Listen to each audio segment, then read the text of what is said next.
But plan చేసుకున్న తర్వాత normal pregnancy ఉంటుందా, అబ్నార్మల్ ప్రెగ్నెన్సీ ఉంటుందా అన్న విషయానికొస్తే మోస్ట్ ఆఫ్ దెమ్ అంటే మోర్ దెన్ 50% ఆఫ్ విమెన్‌కి నార్మల్ ప్రెగ్నెన్సీనే, అది కూడా ఫుల్ టర్మ్ ప్రెగ్నెన్సీ అనేది మేము చూస్తూ ఉంటాము.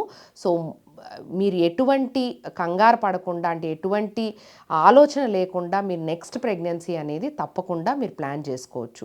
సో, అబార్షన్ అయిన తర్వాత 1-2 సైకిల్స్ అంటే నార్మల్ సైకిల్స్ అయిన తర్వాత మీరు నార్మల్ ప్రెగ్నెన్సీకి మీరు కన్సీవ్ అవ్వటానికి ఎటువంటి, అంటే ప్రీ కన్సెప్షనల్‌గా కౌన్సిలింగ్‌కి ఒకసారి వెళ్ళి గైనకాలజిస్ట్‌తో సంప్రదించి ఫోలిక్ యాసిడ్ లాంటి టాబ్లెట్స్ అనేవి స్టార్ట్ చేసేసుకొని మీరు నెక్స్ట్ ప్రెగ్నెన్సీ అనేది మీరు నిరభ్యంతరంగా ప్లాన్ చేసుకోవచ్చు.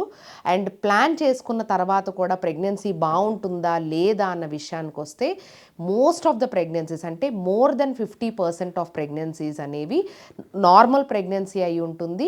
అది కూడా టర్మ్ ప్రెగ్నెన్సీ వరకు వెళ్ళే ఛాన్సెస్ అనేది ఉంటుంది. కాబట్టి మీరు ఎటువంటి ఇబ్బంది లేకుండా, ఎటువంటి టెన్షన్ పడకుండా మీరు నెక్స్ట్ ప్రెగ్నెన్సీని ప్లాన్ చేసుకోండి.